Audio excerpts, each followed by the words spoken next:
Bonsoir, merci. Ça fait plaisir comme accueil. Donc je suis Rémi Gossin, je suis le responsable de l'analyse technique chez Training Central. Comme précisé, donc nous avons nos analyses techniques qui sont intégrées sur la plateforme d'IG. Ce que je vais tenter de faire ce soir, c'est vous présenter une vue rapide de notre façon de travailler en termes de stock picking, c'est-à-dire vous montrer un petit peu comment on peut faire une sélection d'actions assez pertinente sur la base d'un marché qui a pour l'instant un certain nombre de disparités qui sont assez intéressantes. Donc Training Central, rapide vue, créé en 99, on est présent à Paris, Londres, New York et Hong Kong. On a une couverture de marché de 24 heures sur 24, ça grâce à des équipes qui sont basées en France mais aussi à l'étranger. Et l'essentiel de notre recherche se trouve sur Paris, pour information. Voilà, à peu de choses près, on a un certain nombre de prix, enfin tout ça, c'est pas très intéressant parce que c'est pas l'objet de mon intervention. Donc je vais commencer tout de suite à attaquer le vif du sujet, en commençant par une analyse du Dow Jones. Donc les perspectives sur le Dow Jones, on va dire à court moyen terme, avec ce graphique que je pense que vous connaissez tous. Je ne vais pas vous apprendre ce qui se passe sur le Dow Jones, qui est quand même pas l'indice le plus folichon aux US. D'un point de vue technique, donc on est sur actuellement une sortie par le haut d'un canal légèrement ascendant. Donc ça, quand on connaît l'analyse technique, on sait que ça peut être un petit signal d'alerte. Quand on sort par le haut d'un canal ascendant, ça va être généralement la dernière potentielle phase d'hystérie. Donc ça peut être assez dangereux. Donc ça, c'est quand même un warning, enfin une première alerte qui incite à la prudence. C'est pour cette raison que nous, on continue à jouer du potentiel de hausse. Donc on pense qu'il y a toujours de la hausse à avoir sur ce marché. En revanche, on recommande quand même la prudence parce que justement, on vient de sortir par le haut de ce canal légèrement ascendant. On a accessoirement comme autre warning le fait que les autres composants des US, donc le S&P et le Nasdaq, ont quand même déjà bien monté, sont sur des phases beaucoup plus proches des zones de surachat. Et là, on a donc des risques qui pourraient commencer à se matérialiser. Mais une fois de plus, il ne faut pas crier au loup avant d'avoir ces signaux de retournement, puisque pour le moment, on ne les a absolument pas. Donc ça, c'est quand même un point qui est très important, c'est qu'on est certes sur un marché qui a beaucoup monté, mais pour le moment, on n'a pas de signaux de retournement. Voire même, on n'a aucun signal. Donc pour le moment, toujours haussier sur le Dow Jones, mais ce n'est pas là-dessus que je vais développer ma présentation. Je vais plutôt revenir sur l'Europe. Donc je vous propose de jeter un petit coup d'œil sur le DAX. Donc le DAX, c'est un indice qui est assez intéressant. Parce qu'en fait, au niveau graphique et au niveau technique, il est assez lisible. Il est assez lisible pour un certain nombre de raisons. C'est qu'on a des successions de sommets et de creux qui sont assez bien marqués. Donc c'est assez facile de voir un petit peu ce qui se passe sur ce marché en termes de, je dirais, respiration de marché. Donc qu'est-ce que c'est qu'une respiration? C'est simplement que lorsque vous avez un mouvement qui est ascendant, vous avez un autre mouvement qui va venir juste après, qui va être justement cette respiration, ce qu'on appelle une consolidation. Donc ça, c'est quand même assez sympathique à lire d'un point de vue graphique, parce qu'on voit assez bien la succession de sommets et de creux, avec quand même un petit inconvénient sur le DAX actuellement. Pourquoi on ne recommande pas forcément, enfin pourquoi c'est pas notre indice préféré concrètement, puisque comme vous le voyez, de toute façon, il y a toujours la flèche vers le haut. Petit aparté, une des caractéristiques principales des analyses techniques de Trading Central, c'est que vous aurez toujours une flèche. C'est-à-dire qu'on ne fait pas d'analyse technique que je qualifie d'analyse technique blabla, c'est-à-dire que je ne suis pas là pour vous expliquer tout un tas d'éléments techniques. Si vous voulez apprendre l'analyse technique, il y a plein d'endroits pour le faire. Par contre, nous, on est là pour mouiller la chemise sous les projecteurs, mais aussi pour donner un directionnel avec des points qui sont assez clairs. Donc, rapidement, comment est-ce qu'on lit nos analyses techniques? C'est très simple. Une flèche qui donne un directionnel. On a un niveau bleu qui est ce qu'on appelle notre niveau d'invalidation. Et ensuite, on a des résistances qui sont en vert et des supports qui sont en rouge.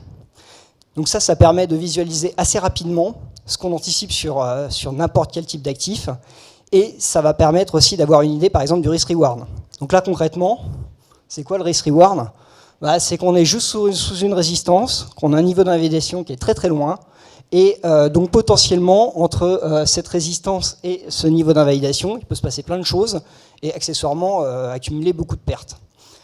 Donc ça, pour nous, ça ne va pas forcément être notre indice préféré. D'un point de vue technique, c'est pur, c'est compréhensible.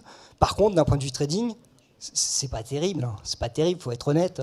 Les cibles, là, elles font pas rêver. Et puis surtout, vous avez un potentiel de perte qui est quand même relativement important. Donc, retour sur la partie graphique. Donc, cet indice, il est intéressant d'un point de vue analyse graphique. Par contre, d'un point de vue trading, c'est pas terrible parce que justement, on est à proximité d'une résistance importante, donc à 9250. Ça, c'est un premier point. Et un autre point qui est quand même assez important à avoir à l'esprit, c'est qu'on a un RSI qui est quand même sacrément suracheté. Donc on est donc un RSI qui est au-dessus de 70 sur un graphique en journalier. Ça commence à devenir quelque chose qui doit au minimum nous alerter, comme par exemple ce qu'on avait, je ne sais pas si je vais tenter l'expérience du pointeur, je ne sais pas si ça se voit. Ça se voit. Même au fond. Très bien. Donc ici on voit mi-mai, on avait un petit peu aussi, on arrivait sur des zones relativement extrêmes sur le RSI, qu'on commence à de nouveau aborder. Donc là, qu'est-ce qu'on avait? On avait une espèce de zone sur laquelle on a dessiné une correction, et vous voyez, on peut avoir ce type de correction qui vont se dessiner, ce qui n'invalide pas la situation de long terme. Par contre, il faut pouvoir la soutenir quand même, cette correction. Et c'est quand même assez compliqué de soutenir une telle correction. Donc, nous, on considère qu'il y a toujours un potentiel de hausse. Par contre, on est quand même à proximité d'un gros niveau de résistance et on a un RSI qui est quand même très très suracheté. Ce qui explique pourquoi je ne vais pas me focaliser non plus sur le DAX. En revanche, un indice qu'on aime un petit peu plus d'un point de vue graphique et technique, donc le CAC. Pourquoi? Parce que là, le CAC il va accumuler un certain nombre d'éléments sans avoir les inconvénients que j'ai pu citer sur le Dow Jones ou sur le DAX. Concrètement, c'est quoi ces éléments? Donc on a une espèce de, j'ai envie de dire, une pureté graphique à lire ce qui se passe, c'est-à-dire une succession de sommets et de creux, définition d'une tendance haussière relativement lisible, avec des niveaux d'invalidation, en tout cas des grosses zones de support qui sont relativement visibles. Donc ça, c'est quand même des points très très importants. Donc qu'est-ce que c'est que ces zones de support? C'est des précédentes zones de sommet. C'est aussi la sortie d'une espèce de ce qu'on appelle une formation en mégaphone, broadening formation. Donc ça, c'est une zone très intéressante puisque ça a validé potentiellement la poursuite d'une hausse. Ensuite, on a une moyenne mobile à 50 jours qui vient en support. Donc on a déjà un niveau d'invalidation, en tout cas un niveau de support qui est quand même très très proche. Donc ça, c'est quand même très très intéressant. Et surtout, on avait cette espèce de situation pas terrible sur le RSI. Et on est revenu sur la zone de neutralité. Donc on est revenu sur la zone des 50. Donc tout éventuel, on va dire tout potentiel signal de retournement a été ce qu'on appelle purgé. C'est-à-dire si précédemment on avait des doutes, des réticences sur le potentiel de hausse, on est revenu jouer sur la zone de neutralité, donc on a purgé tous les éléments qui pouvaient être néfastes précédemment. Qu'est-ce que ça veut dire d'un point de vue psychologie de marché? Quand on revient sur la zone de neutralité, qu'on purge les potentiels signaux baissiers précédents, c'est qu'en gros on a remis, je dirais, le compteur à zéro. C'est que précédemment, on avait un momentum qui pouvait être en place. On est revenu sur la zone de neutralité, il n'y a plus vraiment de momentum et on repart sur une nouvelle phase de marché. Et c'est là où ça devient intéressant, c'est que potentiellement, nous, on voit dans cette configuration une nouvelle phase de marché qui devrait se révéler ascendante puisque on privilégie une poursuite de la hausse, on a une succession de sommets et de creux de plus en plus hauts. On a la sortie d'une grosse pattern, donc d'une grosse configuration en formation élargie. On a le dépassement de précédents points hauts assez intéressant, donc avec une belle zone de support qui va se situer aux alentours des 4100, 4070. Et on a immédiatement, en tout cas, la moyenne mobile à 50 jours qui est très très proche et qui va venir en support. Et enfin, des indicateurs qui sont plutôt en territoire positif et qui sont venus rebondir sur une zone de support. Donc à partir de là, nous, quand on commence à regarder ça, donc, comme je vous l'ai précisé, on a une couverture 24 sur 24. Ça veut dire que quand on fait du stock picking, quand on recommande à des fonds où est-ce qu'ils doivent se positionner, ça veut dire que notre première question, c'est où est-ce que vous devez vous positionner géographiquement. Ça, c'est une question assez importante. C'est est-ce qu'il faut privilégier l'Asie, est-ce qu'il faut privilégier les US, est-ce qu'il faut privilégier l'Europe. Donc nous, pour l'instant, sur la France, on a des choses assez intéressantes qu'on a trouvées. Et donc l'étape suivante, si on ne veut pas forcément investir sur un indice, c'est d'aller dans un niveau de granularité inférieur. C'est quoi le niveau de granularité inférieur à l'indice? C'est le secteur. Donc chez Trading Central, on a ce qu'on appelle une approche top-down. Ça ressemble étrangement à ce que font les analystes fondamentaux, mais ils n'ont absolument rien inventé, puisque c'est un principe de base énoncé par Charles Ledoux, qui dit que normalement, si vous avez une analyse qui est cohérente, vous avez l'ensemble de votre marché qui doit bouger dans le même sens. Donc, basé sur le fait que le CAC 40 nous paraît intéressant, qu'est-ce qu'on fait? Juste une seconde, puisque on arrive dans la dernière minute de notre concours de trading. Pardon de vous interrompre, mais je voulais m'assurer que toutes les positions sont clôturées de façon à être certain de ne pas se faire disqualifier. Ce serait dommage. Je sais qu'il y a de très belles performances qui sont pour l'instant bien, avec des portefeuilles bien propres, plus de positions ouvertes. On va résister à la tentation, le jeune homme au fond qui voulait durer une demi-heure de plus, on ne sait jamais, ma position va peut-être se retourner. Et ben c'était tant pis, c'est la règle, il va falloir clôturer toutes ces positions. Donc on est proche de 17h. Oui, on ne sait pas le countdown, c'est bon. On va donner l'horaire officiel. 17h. Voilà, le concours est terminé, nettoyez bien vos portefeuilles et on reprend la parole tout à l'heure. Pardon pour cette interruption. C'était une bonne interruption, parce que ça m'a permis de me rafraîchir. Et de passer donc à la suite à une vitesse un petit peu augmentée. Donc, on a vu les différents indices, on a vu les zones géographiques qui potentiellement pouvaient nous être les plus, on va dire, les plus performantes ou être les plus attractives. Ensuite, on va passer au niveau inférieur, donc on va commencer à regarder, on va faire ce qu'on appelle un mapping sectoriel. J'ai pas présenté ici ce qu'on appelle notre mapping sectoriel qu'on fait toutes les semaines, parce que sinon je passe déjà une demi-heure à expliquer comment on arrive à classer l'ensemble des secteurs en fonction des critères et expliquer les principes de retournement qui sont sous-jacents à ces éléments. Bref, je vous demande de me faire confiance. Sur la base de ce mapping sectoriel, on a regardé un certain nombre de secteurs, dont un secteur qui nous a en tout cas plutôt pas mal plu, ça va être celui des médias. Donc là, on est sur un graphique hebdomadaire sur lequel on a validé une grosse figure de retournement, donc en double creux. Donc on voit en fait cette configuration qui est une configuration de long terme. Hein. Pour être clair, on a déjà dépassé la ligne de coup et on est en train de partir assez vite en direction des résistances. Donc là, ce qui est intéressant, c'est qu'on a un potentiel de hausse qui est théoriquement non épuisé, puisque la cible d'un double creux, c'est la hauteur de la figure, donc on reporte au niveau de la ligne de coup. Donc théoriquement, on se retrouve avec, en tout cas, un potentiel de hausse qui est toujours existant. Il y a toujours du jus, il y a toujours du momentum. Donc c'est assez intéressant à regarder. Inconvénient quand même de cette figure, c'est qu'on voit qu'on a quand même raté... Aujourd'hui, on était dedans. Enfin, bref, c'était un niveau qui était surveillé de toute façon. Mais en tout cas, aujourd'hui, à ce jour, en tout cas, il reste encore quelque chose à prendre sur ce secteur. Mais il faut bien avoir conscience qu'on approche des niveaux de cible sur le secteur. Alors dans le secteur média, si on avait été mardi, j'aurais pu vous recommander TF1 juste avant le match, qui a fait plus 6 le lendemain. Mais ça aurait été de l'analyse fondamentale, je crois. C'est pas du technique. Donc nous, on a été plus sages. On a regardé une autre configuration technique qui est très très intéressante, c'est Vivendi. Donc Vivendi, très intéressant. Donc là, on a quand même un super stock pick là-dessus. Une belle sélection. Donc la cassure d'une moyenne mobile à 200 semaines, donc un truc assez énorme, ainsi que le dépassement d'une oblique baissière, avec un RSI qui revient de sa zone de surachat, et un retour sur une ligne de coup de ce qu'on appelle une tête-épaule inversée. Donc là, on a une super configuration. Et surtout, là, la finalité quand même de l'intervention, c'est de dire pourquoi est-ce qu'on a sélectionné cette valeur pour le risk-reward. Là, on a du risk-reward. Là, on a quand même quelque chose qui est intéressant. On voit que si on rentre aux alentours du last, ou même on peut être encore plus conservateur, essayer d'être plus gourmand et attendre une continuation du pullback.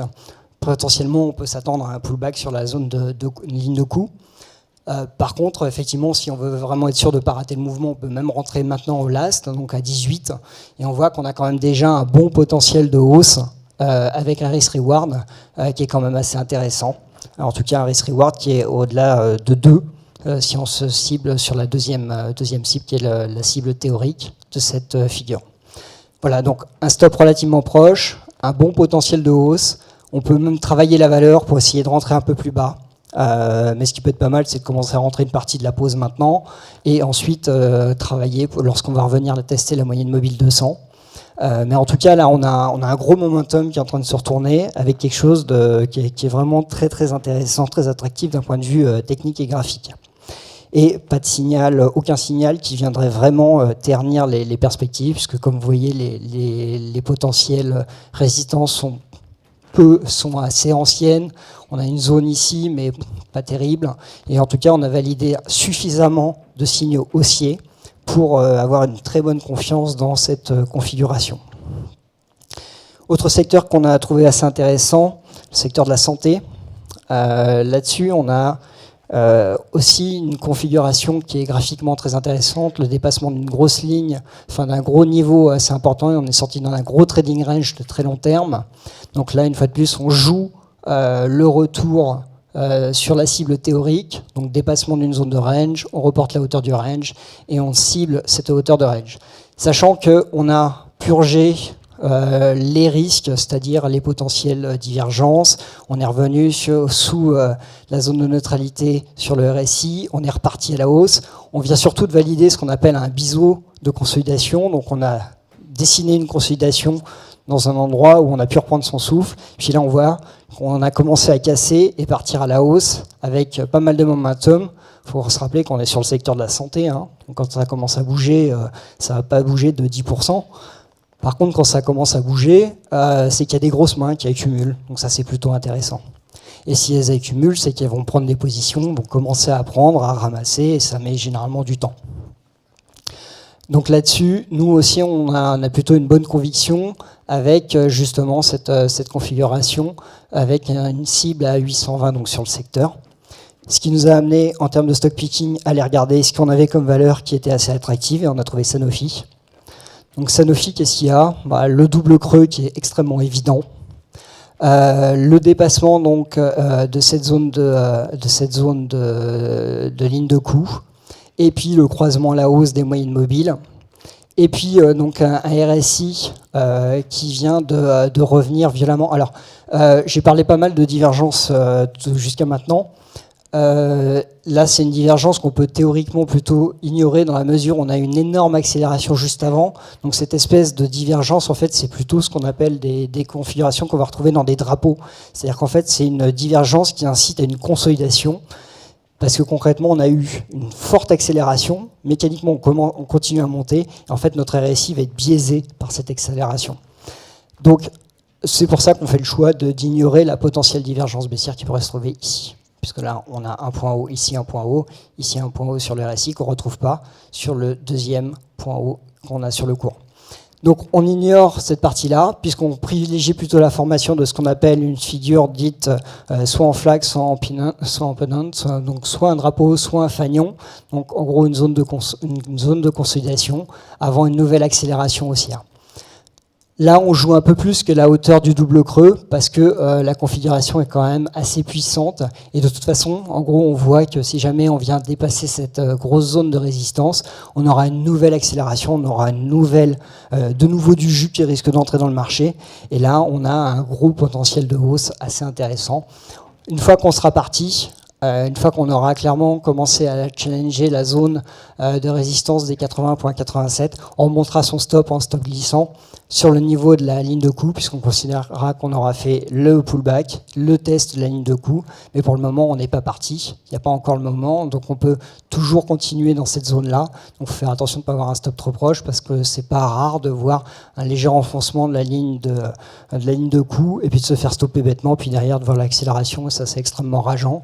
Et après, généralement, on met plus de stop, ou enfin, on fait des bêtises. Donc, généralement, ce qu'il faut, c'est attendre patiemment la validation de cette accélération qui devrait se produire incessamment sous peu quand on sortira de cette zone de consolidation. Mais en tout cas, sur du moyen terme, on a une très très belle zone sur laquelle on peut déjà commencer à accumuler, on peut déjà commencer à rentrer. Et dernier point, on a comme des gros volumes qui montrent que là, on a des mains qui sont en train de rentrer et qui devraient venir soutenir la suite du mouvement. Et enfin, un truc très important, ce qu'on appelle le scaling. Donc ça consiste à regarder les différentes échelles de temps. Donc là, j'étais sur un graphique hebdomadaire. Et là, pourquoi est-ce qu'on est aussi ambitieux en fait sur les cibles? Tout bêtement parce qu'on est sorti d'une énorme zone de consolidation de long terme, où là, sur un graphique, on voit bien en fait cette espèce d'énorme drapeau avec le RSI qui est soutenu par une oblique haussière, et on voit bien qu'en fait là on a tous les éléments graphiques qui appellent à véritablement une grosse accélération sur du moyen long terme sur cette valeur. Dernier secteur, le secteur des biens de consommation. Donc là c'est Easy as pie, enfin quelque chose comme ça. En tout cas, c'est extrêmement simple à lire, très très compréhensible. On a une oblique haussière, on a des moyennes mobiles, on n'a aucun signal de retournement nulle part. Quelque chose, c'est de la tendance haussière, c'est du trend follower. On monte et puis on prend le train et puis on remonte son stop et puis on agit en stock glissant. Ça, c'est assez sympathique comme situation. Avec à l'intérieur donc une très belle valeur qui est L'Oréal. Je ne ferai pas de jeu de mots. Donc, il y a ici en fait un certain nombre d'éléments graphiques et d'éléments techniques qui sont vraiment très très intéressants. Donc, on est sur une espèce de zone de consolidation qui est en place depuis pas mal de temps. Donc là, qui est vraiment très attractive parce que là, on a un gros niveau de stop qui coïncide en plus avec une oblique ascendante, mais ça, on va y revenir un petit peu plus tard. Donc là, on a une espèce de grosse zone de consolidation. Et puis on voit qu'on a une espèce de ligne descendante qui vient coiffer cette zone de consolidation. Donc on est dans une espèce de configuration qu'on pourrait qualifier un petit peu en fanion ou un triangle légèrement descendant. En tout cas, on a une configuration dans laquelle on sent qu'on ne va pas pouvoir rester pendant encore très longtemps, puisqu'on voit que ça se resserre. Et puis on est au-dessus d'une oblique haussière sur le RSI. Donc là, on est sur un graphique journalier. On approche d'une ligne de tendance haussière. La vérité du terrain va se réaliser dans peu de temps. Et puis surtout, en fait, là, ce qui est vraiment très attractif quand même, c'est la proximité du niveau d'invalidation et donc du niveau de stop. Donc avec un risk-reward qui est quand même très très intéressant, où là, justement, on va pouvoir avoir une oblique haussière qui vient nous soutenir, une grosse zone de consolidation, et puis ce RSI qui est supporté par une oblique ascendante. Puis si on prend un petit peu de hauteur, on voit qu'en fait, cette oblique haussière, elle vient de très très loin. Et donc ça donne une configuration qui est vraiment soutenue depuis pas mal de temps, avec la moyenne mobile à 50 semaines qui vient en plus en support des cours. Et donc là, on a c'est maintenant ou maintenant. En fait, ça va se passer. On a un niveau de stop qui est très proche. Donc si jamais ça se passe pas bien, on le saura assez vite. Ça, c'est comme la partie très très intéressante de cette configuration, c'est qu'on est très proche du niveau de stop, on n'a plus trop à attendre. Là, de toute façon, on ne peut pas espérer beaucoup de consolidation, on ne peut pas vraiment espérer qu'on va aller beaucoup plus bas. Donc on est très très proche d'un cours d'achat, ici. Voilà. Est-ce que vous avez des questions? Je ne sais pas si on a le temps encore. Personne ne me fait signe, donc si jamais vous avez des questions, on va essayer d'en placer quelques-unes. Alors, on a pas retenu les financières. Donc là, je peux pas j'ai pas de graphique à montrer, donc là-dessus, je pourrais pas vous répondre précisément avec des points, parce que nous, ce qui nous importe, si on vous apporte une réponse, c'est de vous donner un niveau de stop qui est clair. Ce qui est vraiment très important dans une analyse technique, c'est de vous dire, voilà, nous, on vise ça, mais voilà le risque. Parce que vous dire c'est haussier, Super, le marché il est haussier, je ne vous apporte rien du tout là. Par contre, vous donnez les points, dire voilà ce qu'il faut surveiller, voici les éléments qui viennent ajouter je dirais des points positifs ou des points négatifs à notre analyse. C'est ça qui est un peu plus intéressant. Donc vous répondre sans graphique, je préfère pas trop. Décidément. Donc techno non plus, c'est pas notre secteur préféré. Ça a déjà beaucoup monté quand même, c'est un peu sport. Monsieur ? Peut-être prendre le micro.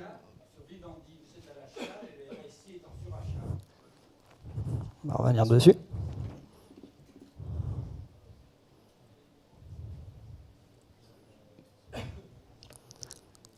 Là, vous dites le RSI il est en surachat ? Parce que là, on a un RSI qui est à 61. Oui. Donc on a un RSI effectivement qui est suracheté, je l'ai mentionné, ouais. Ou je ne l'ai pas mentionné. Bon, je l'ai pas. Absolument, absolument. Un RSI qui est suracheté, ça veut dire qu'on rapproche ses stops. Pour nous, donc le RSI suracheté, ça veut dire quoi? Ça veut dire que si jamais vous n'avez pas une configuration avec un joli niveau de stop qui va venir invalider, il faut justement sortir. Donc, petit aparté très intéressant, un RSI suracheté, ça veut dire quoi? Ça veut dire que si jamais il y a un retournement, ça peut justement déclencher une grosse correction. Donc un RSI suracheté, ça incite à rapprocher les stops. C'est pour ça que quand on va faire du stop picking sur un secteur qui est suracheté, on va aller chercher des valeurs sur lesquelles on est très proche du niveau d'invalidation. Et c'est ce qu'on a cherché en fait sur Vivendi. C'est qu'en fait, si jamais vous avez vraiment cette correction qui vient se dessiner sur le secteur des médias, le niveau de stop, il n'est pas très loin, on va venir le chercher sur Vivendi, il faut passer à autre chose.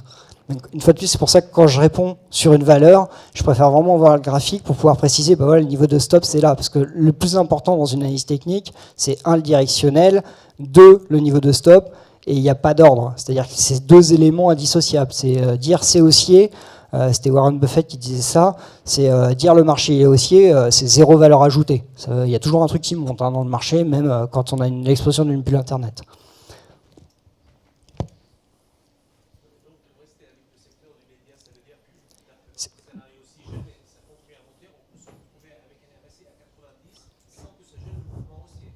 Absolument. Donc, ça veut juste dire qu'on va rapprocher fortement son stop. Pour reformuler la question, peut-être pour que tout le monde puisse entendre, y compris au fond. Donc savoir si les secteurs continuent à monter avec un RSI à 90, est-ce qu'on reste aussi encore, hein, jusqu'à la borne haute. Oui. Oui, de toute façon, là, ce qui peut tout à fait se passer, c'est que pour purger cette divergence, enfin, ce niveau de surachat, vous avez besoin de faire une toute petite baisse.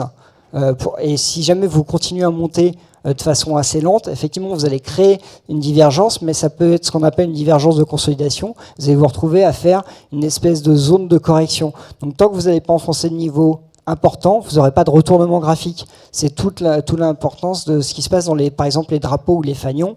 Vous avez souvent sur le RSI une grosse accélération qui s'est faite avant du fait du mât du drapeau ou du mât du fanion. Et ensuite vous arrivez dans cette zone de consolidation qui, si jamais elle est légèrement ascendante, vous allez justement dessiner cette divergence. Mais c'est pas pour ça qu'on va avoir un retournement. C'est pour ça qu'il faut placer son stop sur le bas du drapeau. Donc généralement on est sur des niveaux de retracement parce qu'on va rarement arriver à trouver un niveau de support intéressant. Donc ce qu'on va faire, c'est qu'on va placer sur 38,2 de retracement du mât. Et puis là, on va essayer d'acheter sur cette zone-là. En ayant à l'esprit que là, pour le coup, il faut vraiment agir en stop sur ce genre de configuration parce qu'on va jouer une accélération haussière. Donc soit on attend la validation, soit on attend le retour, le fait qu'on repart tout de suite, ou alors on attend, on travaille son ordre. Mais là, une fois de plus, sur Vivendi, on a quand même d'énormes niveaux de support qui sont relativement proches avec un risk-reward qui est quand même plutôt intéressant. Très bien. Est-ce que, dernière question peut-être pour Rémi. Vous pouvez retrouver de toute façon sur notre site directement, puisque c'est intégré à l'intérieur du site d'IG. Vous retrouvez toutes les analyses proposées par Trading Central. On a combien de valeurs couvertes 1000, un millier, quelque chose comme ça. Ouais, beaucoup. Et je crois que sur l'euro-dollar, il doit y avoir au moins 6 ou 7 mises à jour quotidiennes. C'est à peu près toutes les 2 heures, donc c'est minimum 10. D'accord, donc vous avez de quoi analyser, de quoi regarder. Trading Central, on travaille avec eux depuis très longtemps.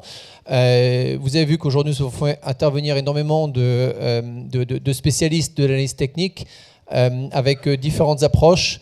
Trading Central est une des approches avec qui on travaille effectivement sur l'ensemble de la planète, puisque vous accompagnez IG aussi bien en Australie, au Japon et partout en Europe. Merci Rémi pour toutes ces informations et puis on va passer à la suite.